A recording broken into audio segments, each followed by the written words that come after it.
I'm going to be with my real family now, so I don't need you. Let's just get a divorce already." After 3 years of working away from home, my husband had not only had an affair but also had a child. I was shocked that all this had happened without my knowledge. It was an unforgivable betrayal, but I had already become indifferent to it. "Dad, you don't know anything about Mom," my daughter said, marking the beginning of our new life. There was no longer any place for my husband in it. He got what he deserved, so he might as well suffer. "My name is Cecile Wood. I met my husband Omar in college in a literary circle we both belonged to. I enjoyed reading and writing novels, which is why I joined, but Omar joined for a completely different reason. He was 2 years my senior and had a dream of becoming a teacher. Originally, he was poor at interpreting novels and stories, and he joined the circle to acquire the skills necessary to become a teacher. His first love was a female teacher at the time, who was beautiful and easily recognized due to her beauty mark. At first, he had a female teacher he admired and said his ideal was to become a teacher like her. However, when I delved a little deeper into the conversation, Omar admitted that the teacher was his first love. "You often hear stories about first loves being a teacher when you were a child, right?" he said, smiling shyly, which I fondly remember. As for myself, I once harbored a dream of becoming a novelist. However, seeing my friends in the literary department, trying and, despite being more talented than me, failing in the end, I gave up on pursuing it thinking it was impossible for me. In contrast, I was gradually drawn to Omar, who continued to strive straight towards his dream. It didn't take long for our friendship within the circle to develop into a romantic relationship. We spent 4 years of college life together, and Omar successfully completed his education program while dating me. He was supposed to realize his dream by getting his teaching license right after graduation, but was hindered by the barriers of the teacher employment examination. Although generally, there has recently been a decline in the demand for teachers, in our area, many people aspire to become teachers, and Omar had been unable to pass the exam for several years. Unable to secure a teaching position, he gradually started to panic about being unemployed. In the meantime, he chose to work temporarily as a tutor at a public tutoring center. This center is a non-profit educational institution operated by the local government, established to support children who cannot afford private tutoring due to financial reasons. Omar applied here, hoping that the experience would help him realize his dream. It seems the tutoring center was eager for someone with his educational background. Eventually, Omar became a tutor at the public center, but his true desire was to secure a position as a teacher. Having witnessed his efforts and struggles up close, I sincerely wanted to support him in realizing his dream. When I expressed my feelings, he proposed to me. He had been considering marrying me for a while, but hesitated to propose due to his unsatisfactory situation. Hearing my feelings, he felt that we could build a future together and decided to commit. "Cecile, I might put you through a lot in the future, but I still want us to support each other and be happy. Will you walk through life with me?" Struck by his sincere gaze, I nodded emphatically to his words without hesitation. Soon after, we got married. Our married life was blissful. After I quit the publishing company where I had been working, I became a full-time housewife and supported him in pursuing his dream with all my might. During that time, I found a work-from-home job through company connections, which helped with our finances. Meanwhile, Omar continued to work as a tutor at the public center while also striving to become a teacher. With the birth of our daughter Jewel, we grew even more respectful and supportive of each other. Jewel became a presence that further strengthened the bonds of our family. However, as years passed without him passing the exams, Omar reconsidered his thoughts. Being a tutor at a public tutoring center is also a way of being a respectable teacher, isn't it? Why was I so fixated on being a school teacher? Yes, I think that's a good idea. It is true that the children Omar taught improved their grades, and they admired him as a teacher. Therefore, I didn't think his decision was a mistake, and it shouldn't be a problem to see it as one dream realized. Thus, he was satisfied that he had achieved his dream, albeit as a tutor, and he regarded it as his lifelong career. Looking back, however, I feel that this decision significantly changed Omar. Initially, there was no noticeable change, but as time went by, his formerly serious lifestyle began to change. This could be due to the discontinuation of the effort he had been making to become a teacher. Or perhaps it was a result of being released from long-term tension. There was also the possibility of frustration from giving up on the path to becoming a teacher. In any case, the exact cause was unclear, but his behavior became erratic. Omar, who once drank very little, began to get drunk at home frequently. Furthermore, Omar, who never used to come home late, began to return late at night more often and stopped explaining why. Previously, he would actively play with Jewel on holidays, but now he immersed himself in his hobby, gaming, and had left all the household chores to me.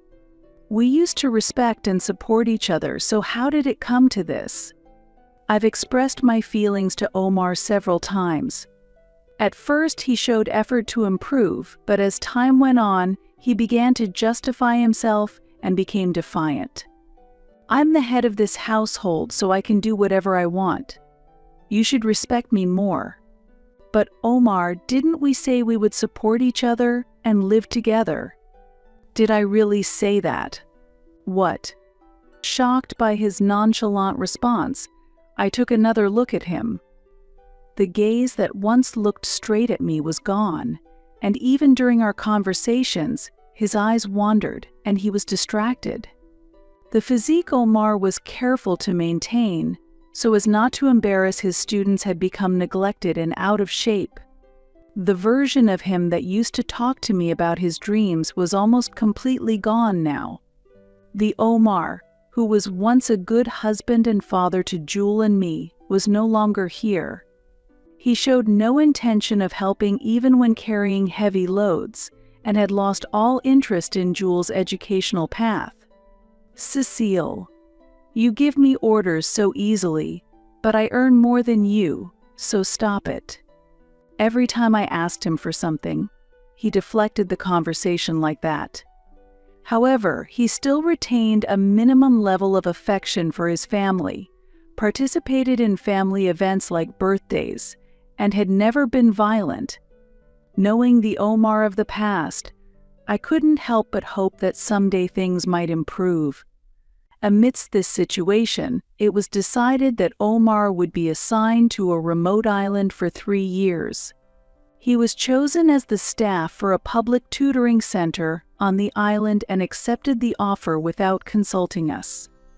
Why didn't you discuss it with us when Jewel was facing such a tough time with her exams? Jewel has become a senior in high school and recently got into a new hobby, watching video game streams, often on her smartphone. Recently, a popular streamer made headlines for a controversial statement, emphasizing the importance of internet literacy. I believe it's necessary for her to have some relaxation during her exam period, so I haven't been particularly cautious. And because changes in the environment often lead to mental strain, I've been as supportive as possible. Despite this, Omar decided on his long-term assignment on his own. When I asked him what he was thinking, he sighed as if it were a hassle. It's just about going on a solo assignment for 3 years, right? That's true. But are you really okay with that, Omar? Are you sure you'll be fine alone? I'm an adult. There shouldn't be any problems. He yawned as if to show that it wasn't a big deal. It's not about that. Wasn't he worried about Jewel and me? Going to be apart for 3 years. Didn't he feel any loneliness?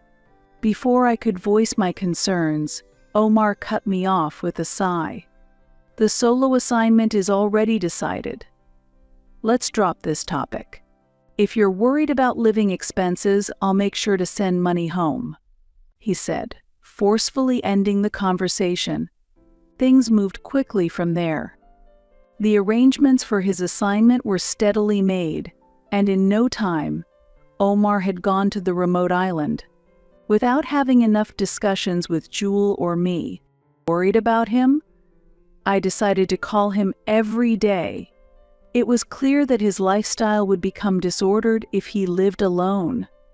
Enough already. I'm going crazy here. At first, Omar responded to my calls, but gradually he seemed to find them annoying and advised me not to call unless it was important.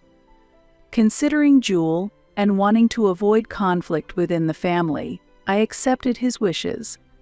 Thus, our interactions with Omar as a family nearly ceased. There were occasions, like New Year's, when Omar would return home, but he showed no joy in seeing us again after a long time and would mostly just play with his smartphone during our conversations. "Dad, what are you doing on your smartphone?"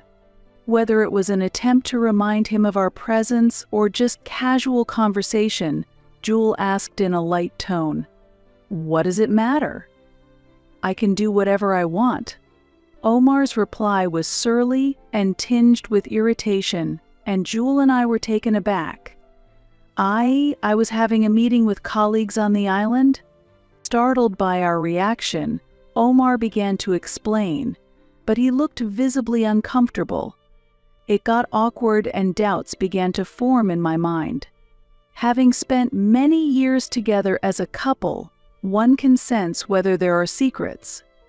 Omar was hiding something from us. However, what exactly it was not yet clear at that point. Still, Omar's suspicious behavior had begun to become more noticeable. He forgot the Christmas gifts he used to send to his parents every year.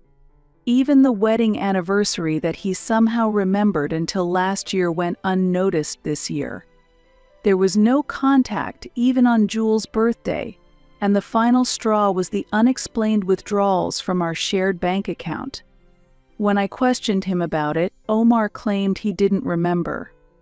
The shared account held our savings and was meant for important expenses like Jewel's tuition. It pained my heart to know that he was tampering with money meant for our child's future. There were many suspicious actions, but I just couldn't overlook the unexplained withdrawals. "You can't possibly not remember. What are you using it for?" "It's not like it's a significant amount. You're always nagging about minor stuff." Omar's attitude during our rare phone calls was far from the serious person he used to be. Even if it's his private time, it's hard to imagine him as the respectable person who stands in front of students. While I was stunned by our call, Omar said something unbelievable. "I decided to move because the apartment I'm renting at the assignment location has become too cramped." Wait, but isn't your 3-year term almost up? The move seemed like a waste to me. I couldn't help but raise my voice, but Omar didn't care and quickly retorted. I couldn't help it since it was bothering me. "Stop nagging, I'm paying the living expenses." "You say you're paying, but the amount has been decreasing lately, hasn't it? Since around New Year's, the amount transferred as living expenses has been a few $100s less each time." Despite this, Omar had been withdrawing large amounts for his move. It would be odd not to say anything about this. However, even when pressed, Omar only gave vague responses. "Living here is tough for me too. You're always complaining even though I'm the one providing." You say providing, but..." "Enough. I don't want to hear any complaints. I told you before, stop telling me what to do unless you can earn more than me. Isn't that embarrassing for you?" Omar interrupted me and yelled, then unilaterally hung up the phone. After that, there was no further contact from Omar, and my attempts to reach him were completely ignored with no response. In this state, the 3-year assignment period came to an end. Although his solo assignment should have been over, there was no contact about Omar's belongings being sent back, and we had no idea what he planned to do next. I tried to get information from the public tutoring center, but due to strict confidentiality, I couldn't obtain any. One day, suddenly, our doorbell rang.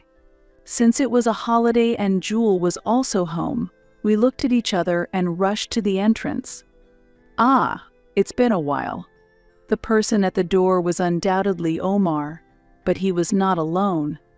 Next to him stood a woman I didn't recognize. She appeared to be in her mid-20s, a beautiful woman with a distinctive mole under one of her eyes. "Ah." Jewel looked pensive seeing the woman. Could she be an acquaintance of hers? The woman was holding a baby about 1-year-old, who was quietly sleeping. For now, I decided to think about her later and focused on Omar's first words. It wasn't, "I'm home," but rather, "It's been a while, I think." As I was perplexed by what was going on, the woman greeted us lightly. However, with that kind of smile, her expression seemed somewhat condescending.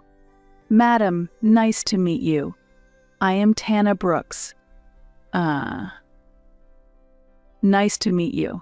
I'm Cecile Wood." After stating my name, Omar couldn't suppress his laughter.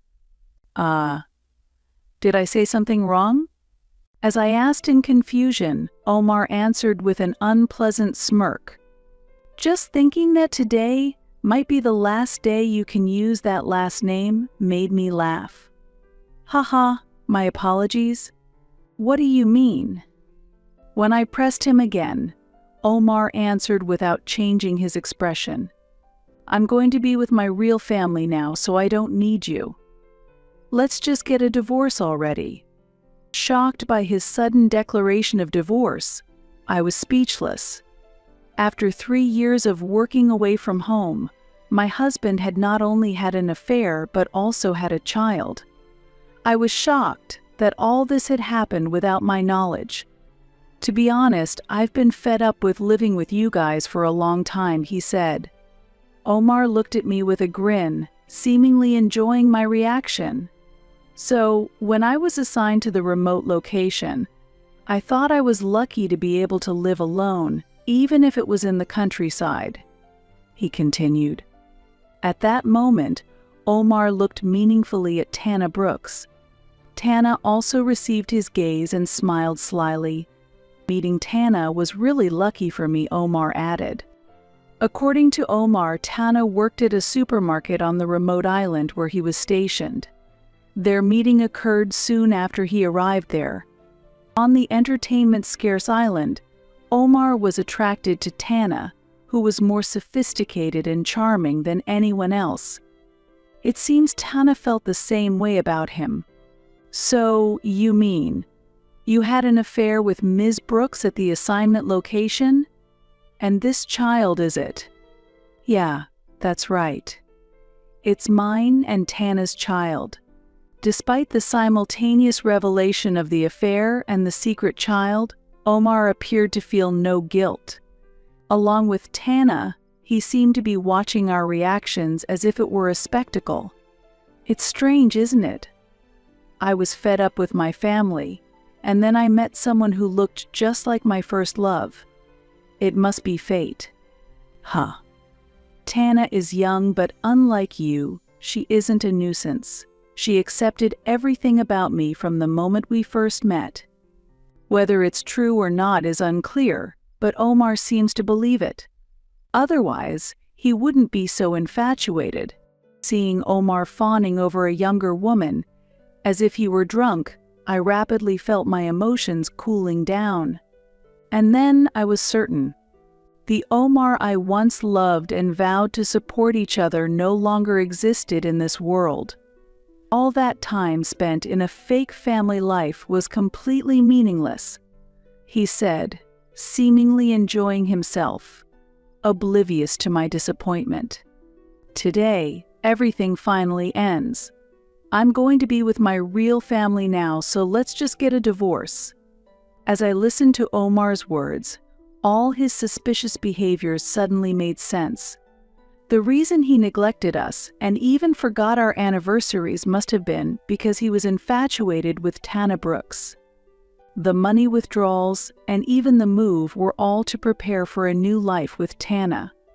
No, it would be more natural to assume they were already living together. Either way, it's certain that he was using our family money for someone who was a stranger to us. Tana surely understood that too. That's why they were shamelessly clinging to each other in front of us, as if to flaunt it. I was utterly disappointed.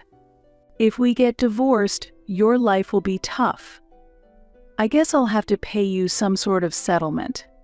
He proceeded unilaterally, even though I hadn't agreed to the divorce yet.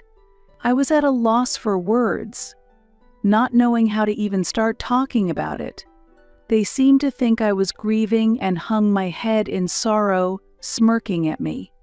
Seeing how relaxed the two of them were, an idea suddenly came to me. They came to visit all the way from the remote island, even bringing the baby along.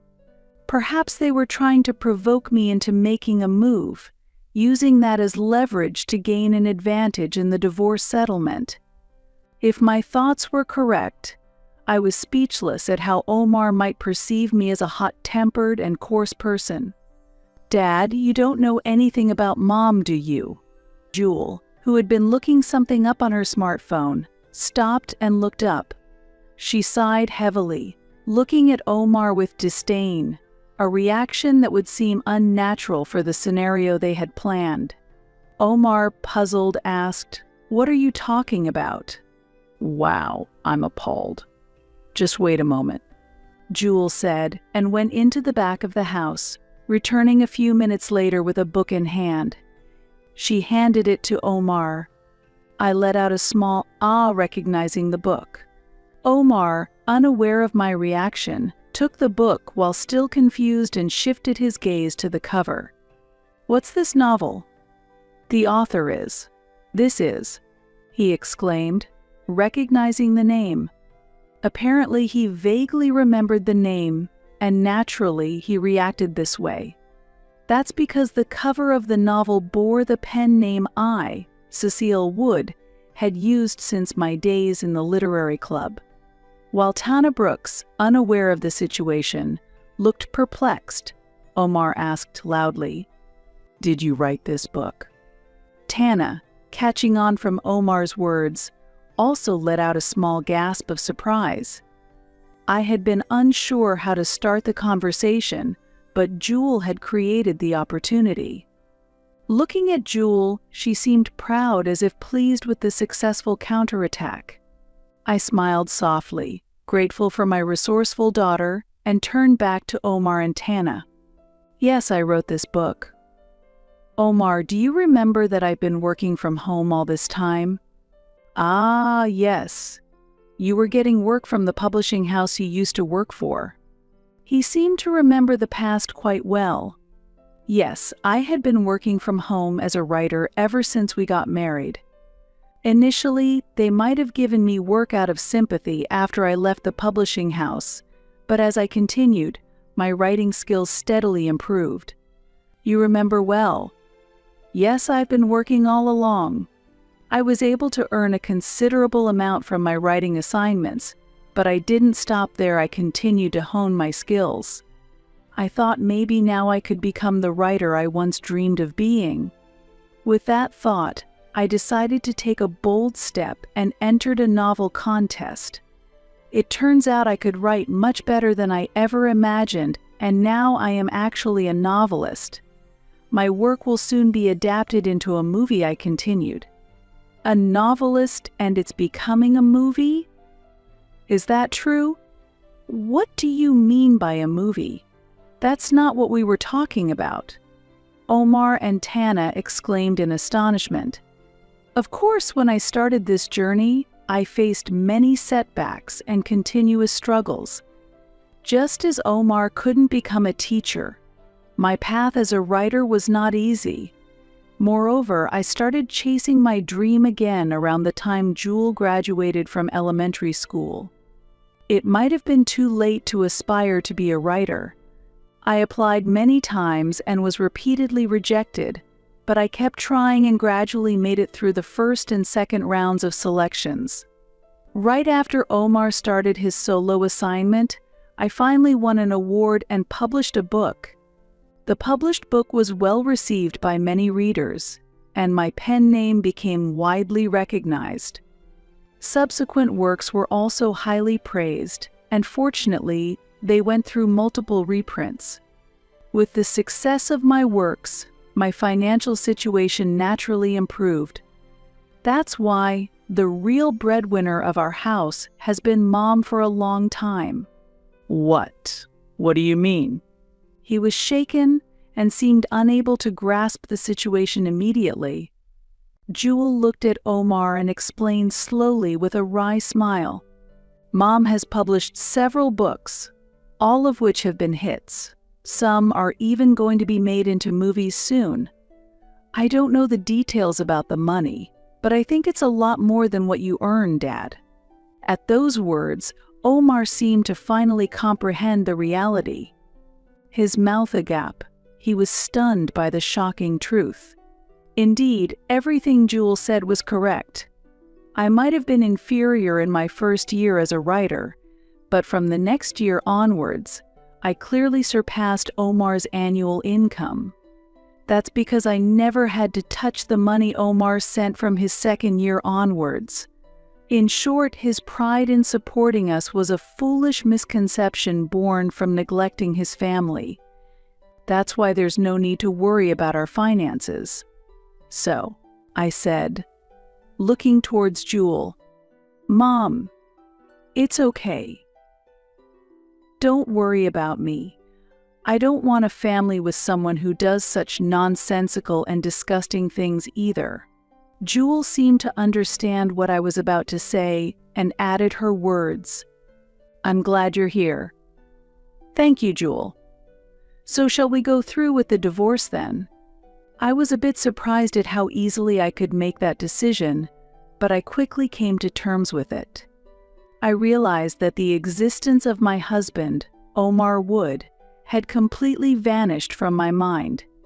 Honestly, I could have made this decision when I became fully established as a novelist. The affair and secret child were only confirmed today, but as a wife, I had vaguely sensed it. I could have hired a detective agency at that point and made a decision based on their findings. However, I didn't do that because Jewel's exams were approaching and part of me still wanted to believe in Omar. But now, having heard reassuring words from Jewel, and knowing my feelings were already shattered by Omar himself, there was no reason to hesitate any longer. Of course, let's do that. Jewel nodded strongly, supporting my decision. That's how it is.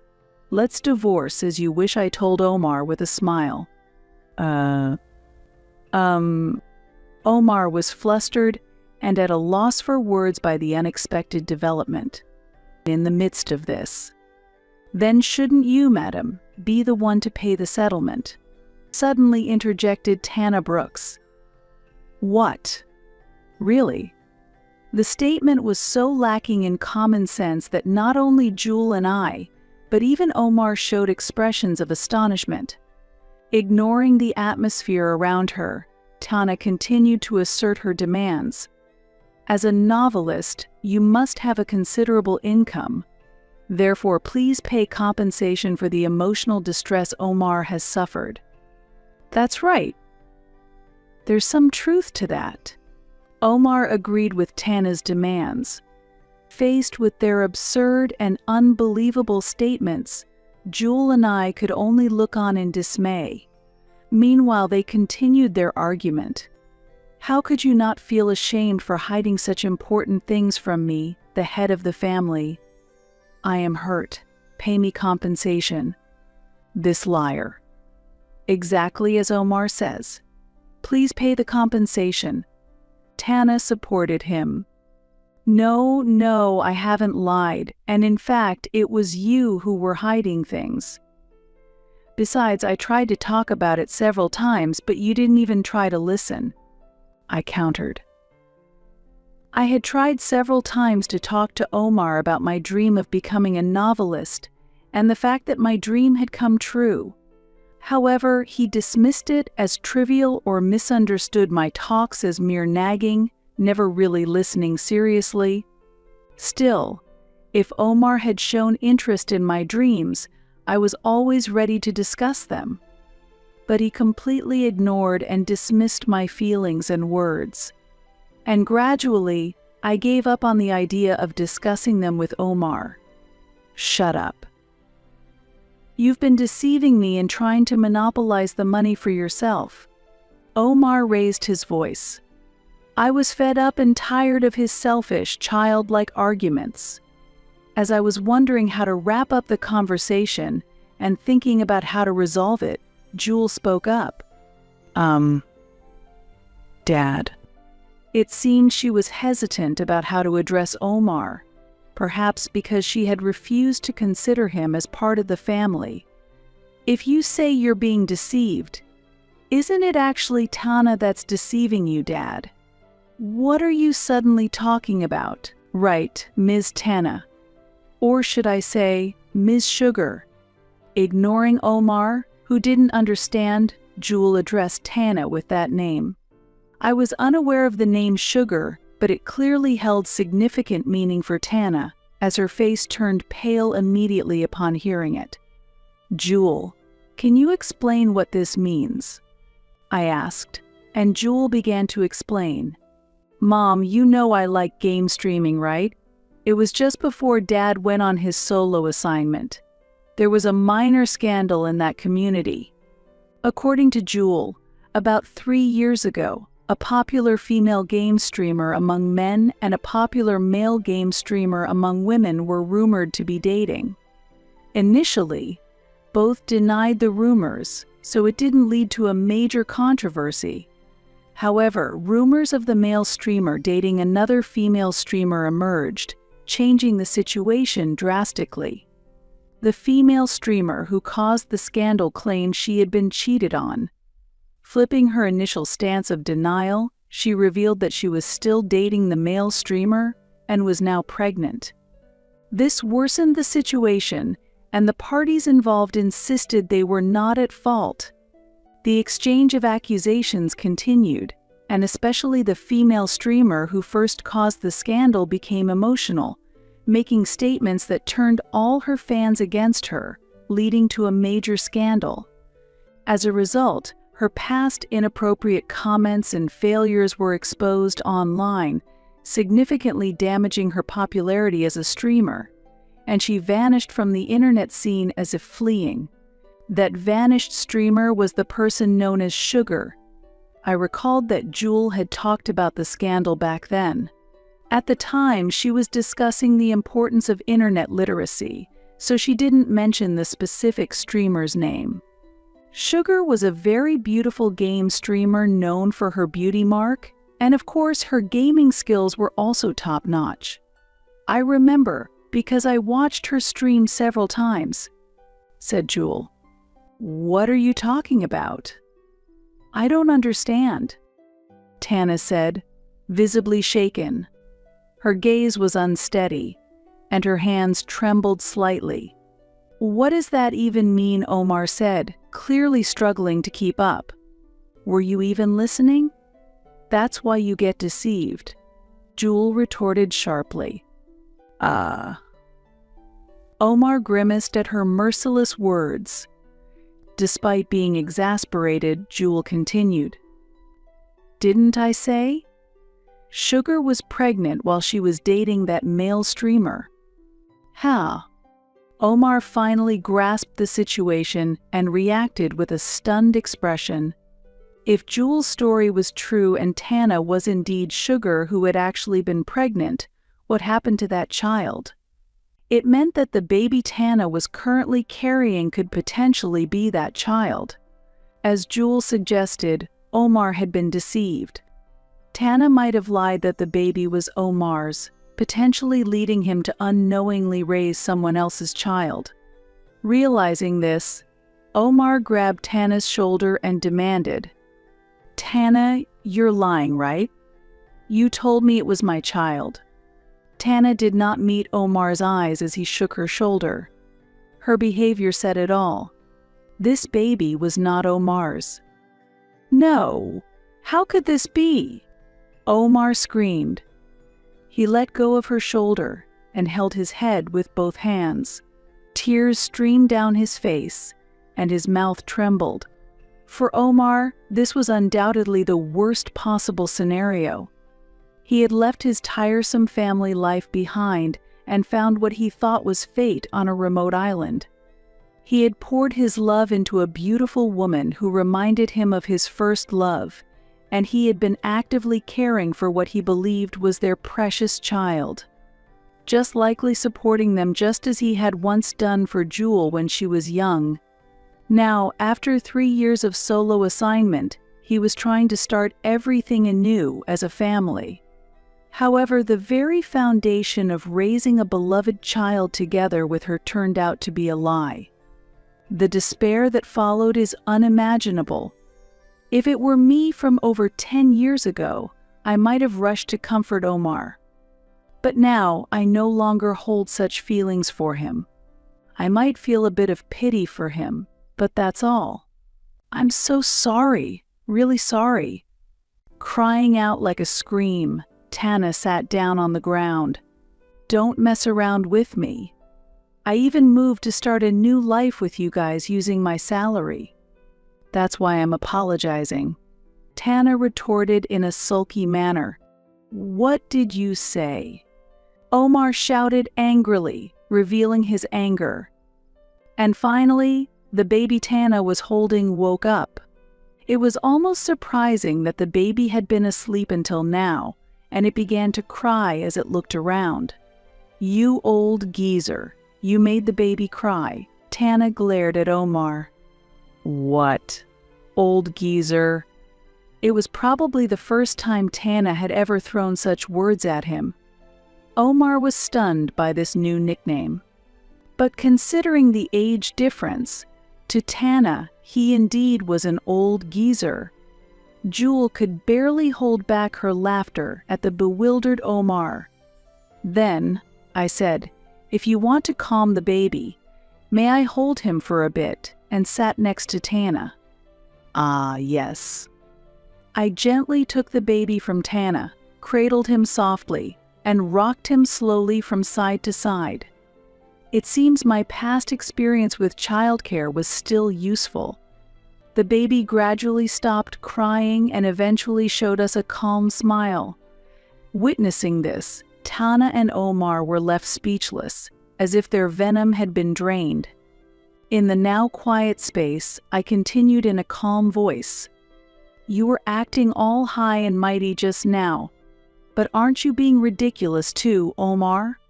What do you mean by neglecting Jewel and me like this?" That was, well, yes, it was a momentary lapse of judgment. Omar almost raised his voice again, but Jewel admonished him by saying, "Dad." Then she put her index finger to her lips and motioned for silence. Perhaps not wanting to upset the child any further, Omar continued in a subdued voice. "The real family for me are only you two, Cecile and Jewel. I was deceived by her. Please forgive me. I beg you," he pleaded.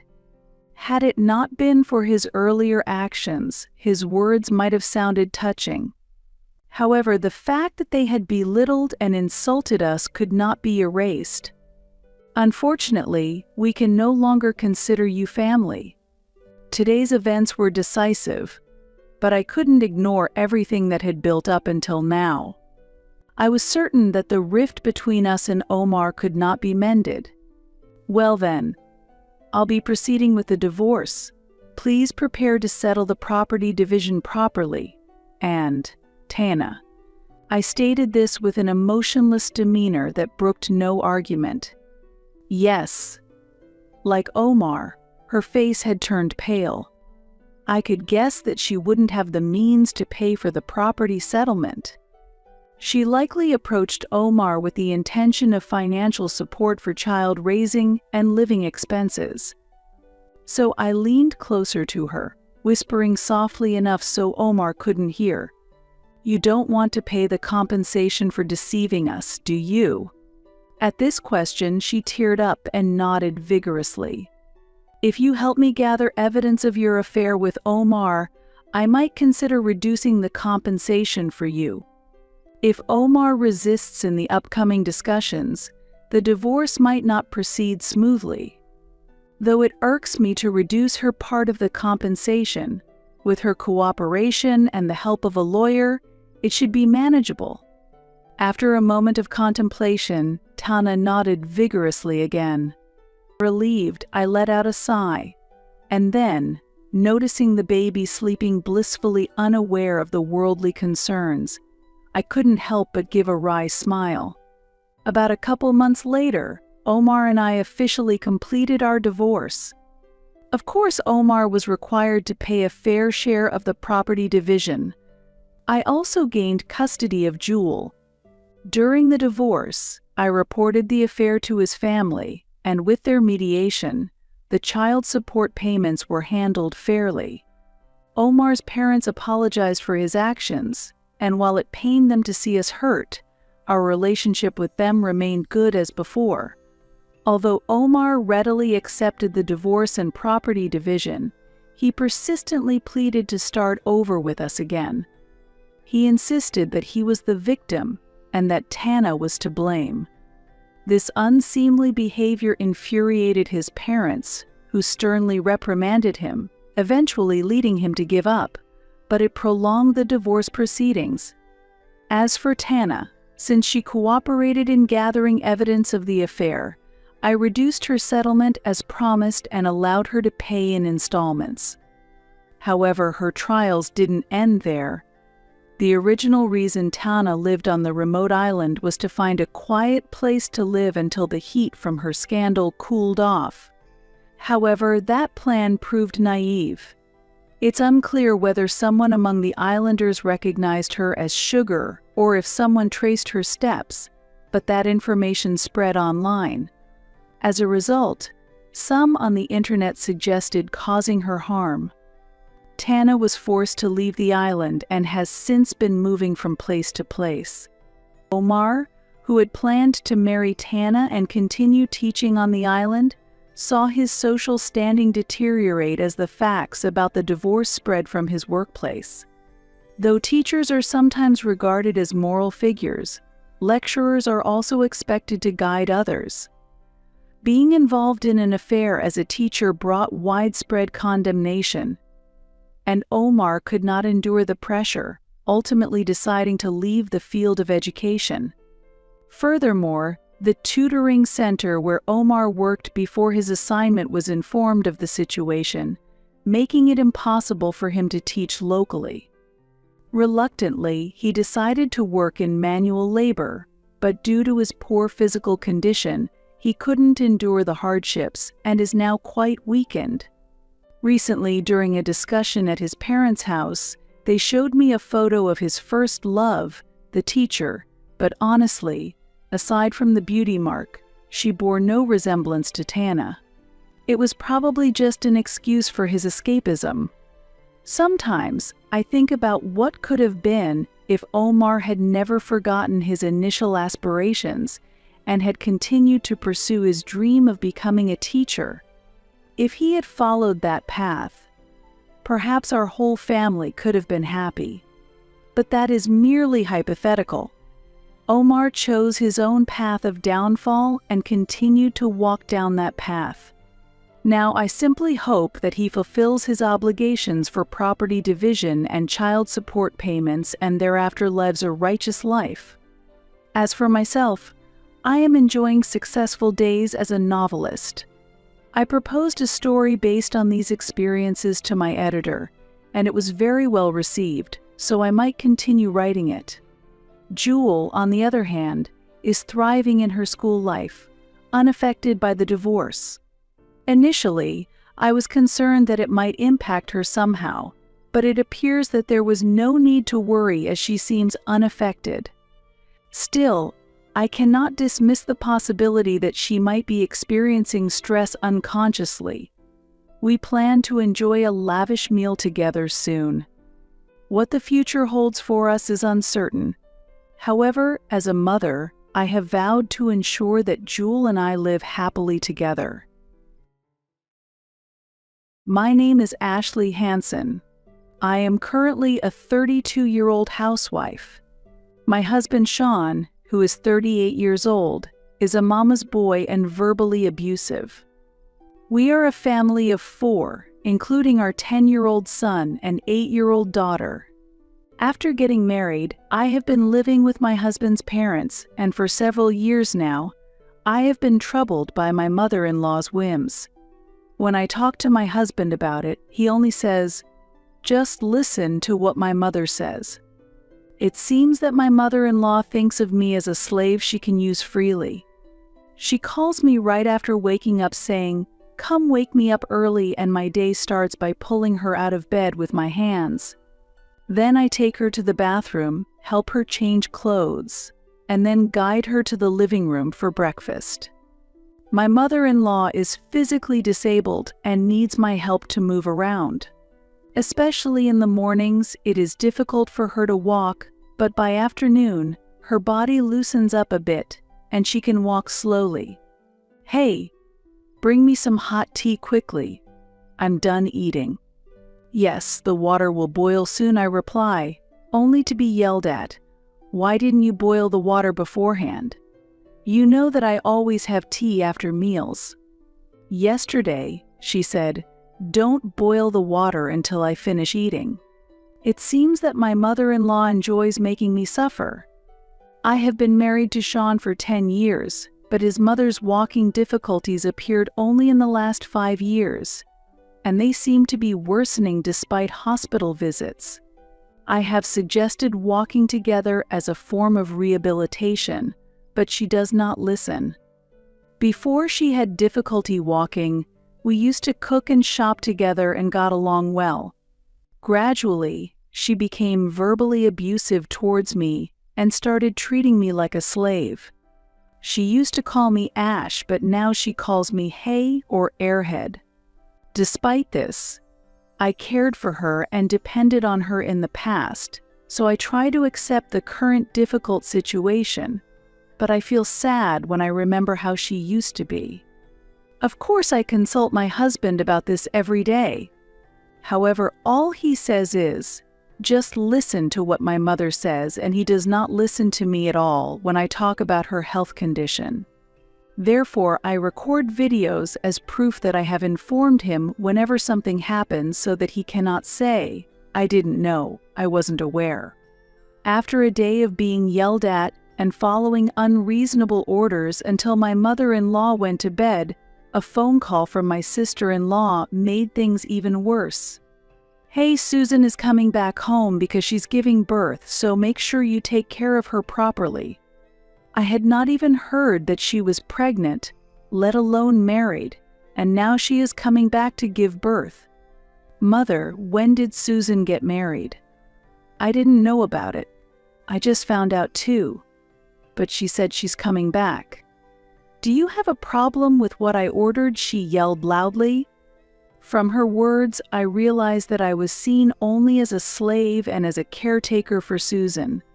I judged that asking further would only upset her more, so I just replied, "Yes, I understand," and ended the conversation.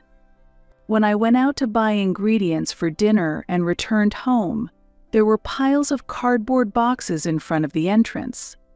My son ran up to me as if waiting for my return. "Mom, Auntie says she's going to live here, and she says to make my room hers." "Do something," he said. Then my daughter also came, running. They're saying I have to share a room with my brother. We can fit 2 beds, but there's only room for 1 desk, the children said, looking unhappy. I approached my mother-in-law in the living room to verify the situation. Mother, is what the children told me true? However, she started talking over me.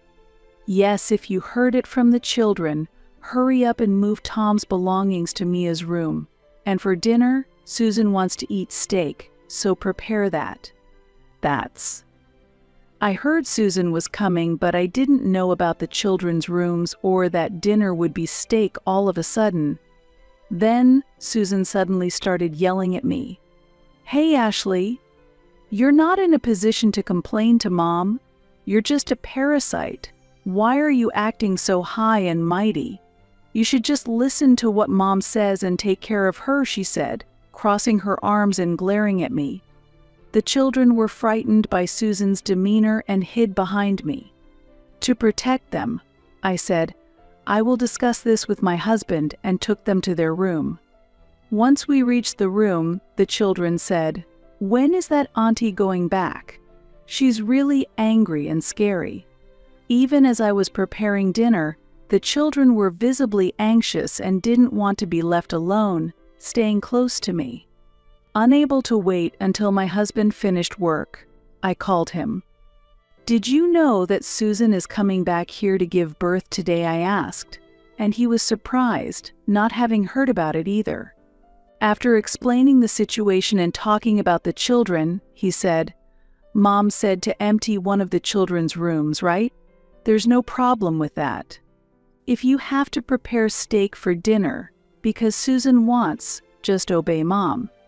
It's natural for Susan to be angry, and you should explain it to the children yourself.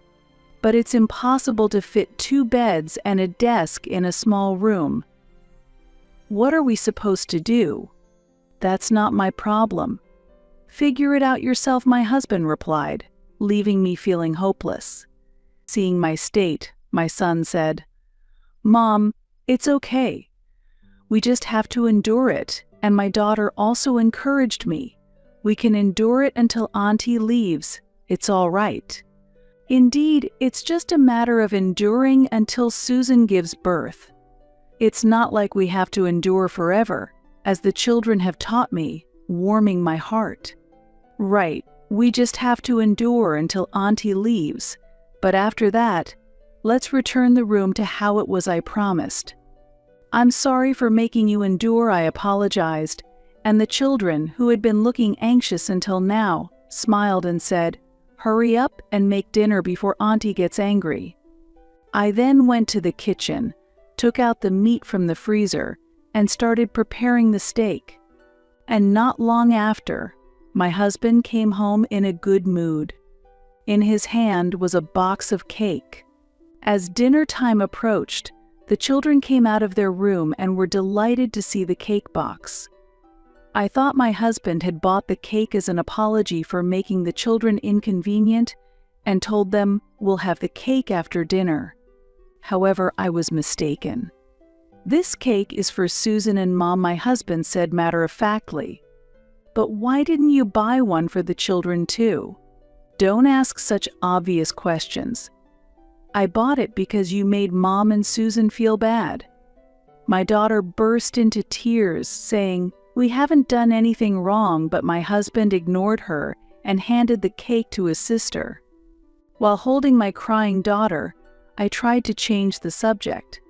Susan, congratulations on your pregnancy. When is the baby due? I asked.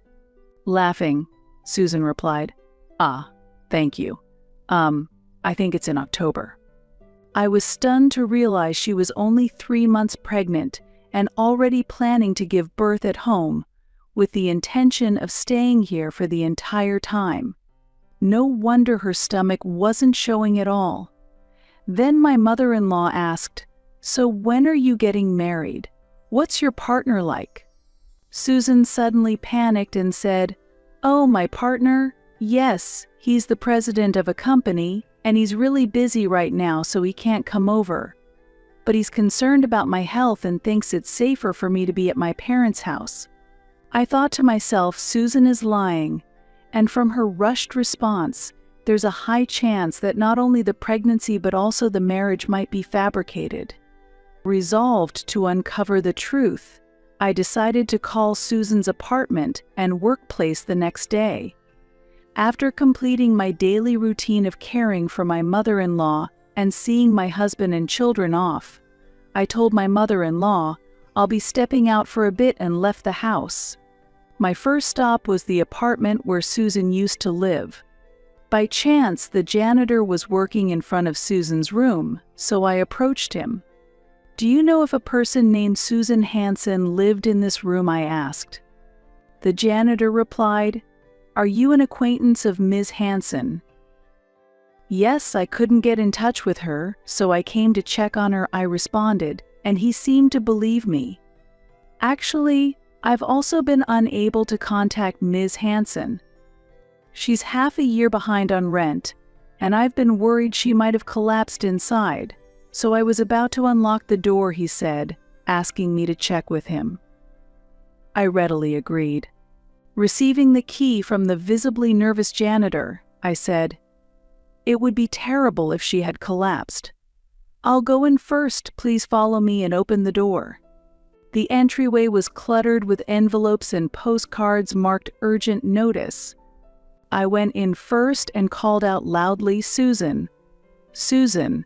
Are you there?" As I moved further inside, a man sitting on the sofa, startled by our unexpected entry, exclaimed, "Who are you?" "I'm calling the police," as he reached for his smartphone. The janitor explained, "I am the janitor of this building. We couldn't get in touch with Ms. Hansen, so we entered the room out of concern. We thought she might have collapsed here." He then pressed, "This apartment is for single occupancy, but who are you? We might need to call the police on you." The man, flustered, quickly sat down and introduced himself. "My name is Nick. I am dating Ms. Hansen." Nick explained that Susan told him to wait here until me and the children moved out, since her brother was planning to get a divorce. Susan was plotting to get my husband to divorce me and drive me and the children out of our home. Shocked by this revelation, I struggled to contain my voice and calmed myself. "I am an acquaintance of Susan. I was worried because I couldn't reach her. I heard she was pregnant. Is the child yours?" Nick replied with a look of surprise, "Pregnant." He was in an affair with Susan despite being married, and his divorce had been instigated when his ex-wife discovered the affair. Nick, a candidate for the next president at his father-in-law's company, saw his workplace position jeopardized by the divorce and was forced to resign. Having lost everything, Nick ended up relying on Susan's hospitality. He mentioned having a son from his previous marriage and expressed no intention of having another child with Susan, considering the harm the divorce had caused his son. While cohabitating with Susan, he couldn't stop thinking about his former family and regretted his actions, shedding tears. I wondered why he was sharing such personal information with strangers like us. He revealed that he had been troubled for a long time and wanted to confide in someone. The janitor asked, "Why do you stay with Ms. Hansen indefinitely?" and pointed out that it might be disrespectful to her, and suggested he reconsider his relationship with his former family. After some thought, Nick resolved to make a call, apparently to his ex-wife. He apologized for his mistakes and vowed to live in a way that would make her and his son proud, asking for a chance to prove his changed self.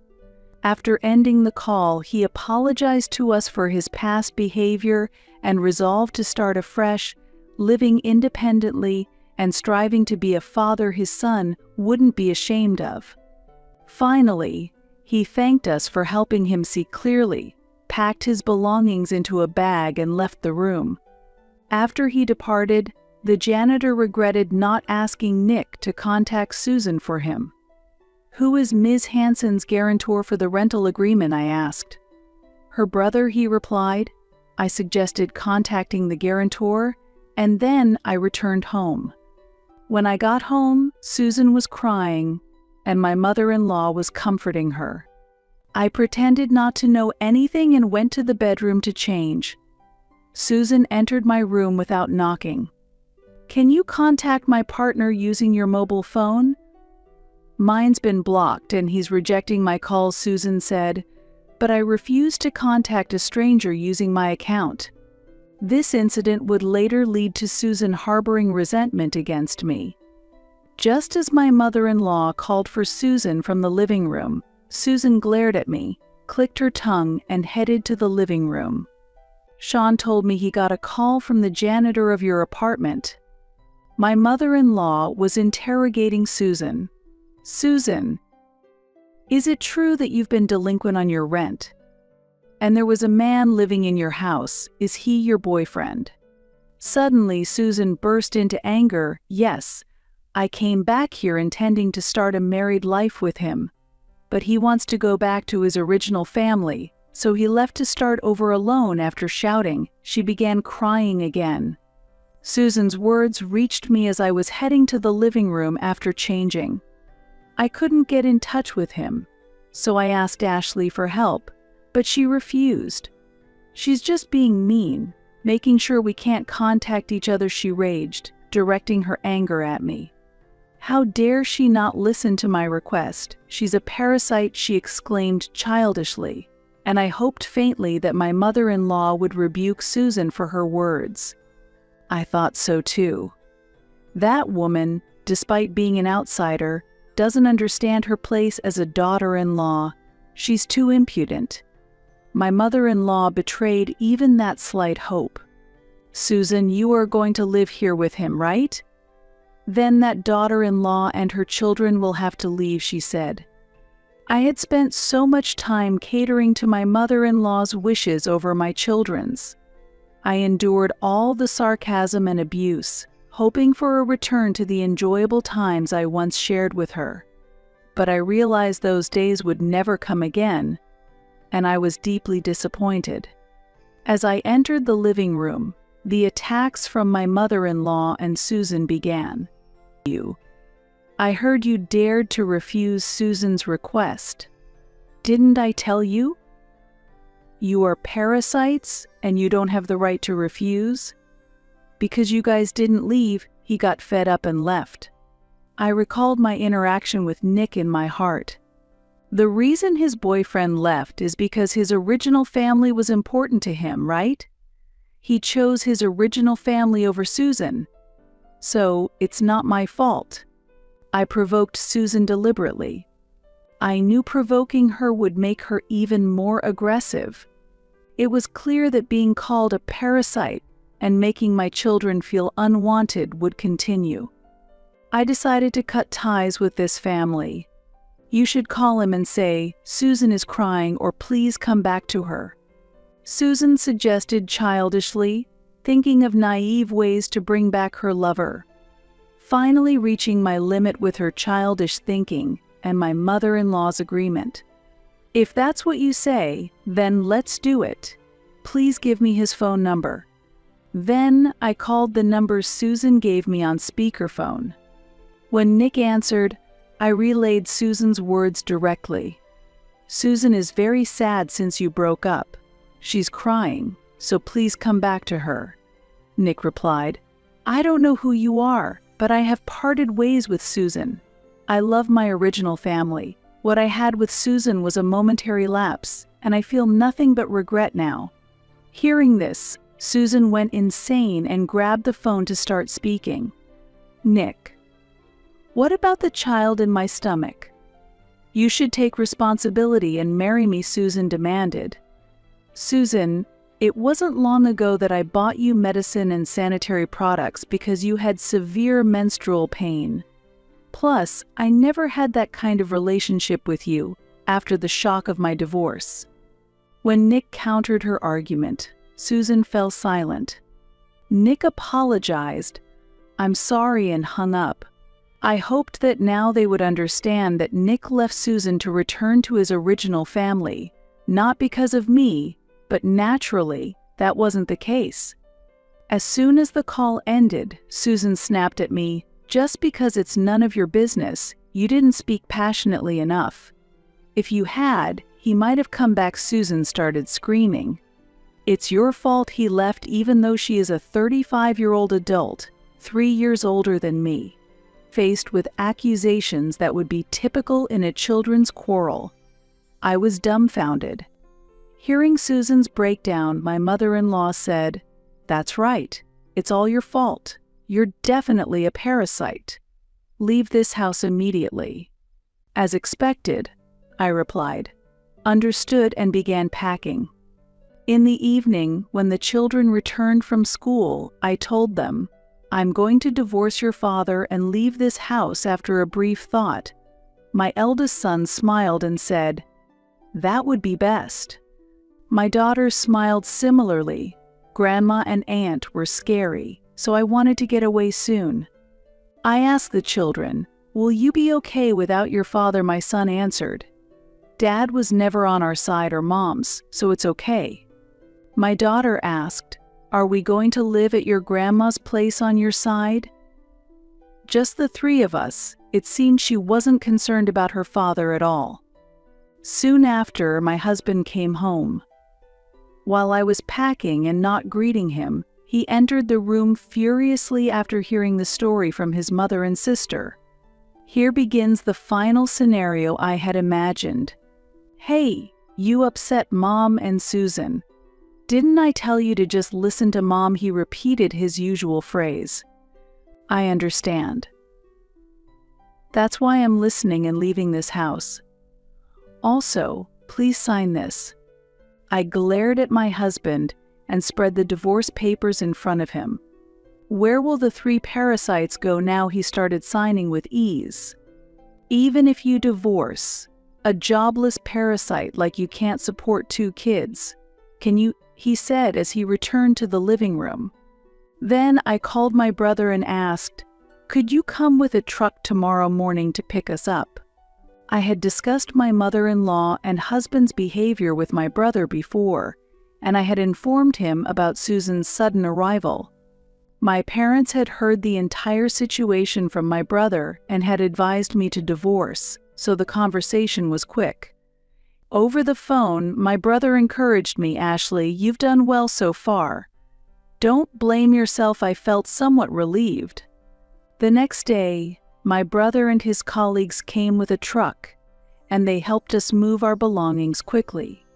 Susan, who coldly watched the proceedings with crossed arms, barely reacted when I said, "Please take care of your mother." She entered the house expressionlessly. Our new home was in a family-friendly room in a building owned by my father, located right next to my parents' house. Due to a vacancy, we were able to rent it at a low cost. My parents had suggested living together, but after being repeatedly called parasites by my husband's family, I didn't want to impose. The children were thrilled with the new apartment.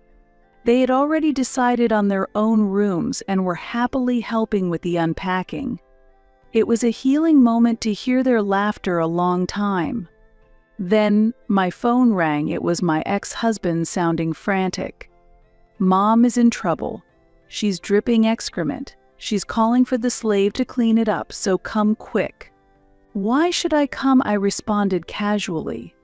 "Of course you should. Mom said you have to do it. Hurry up. The whole house stinks."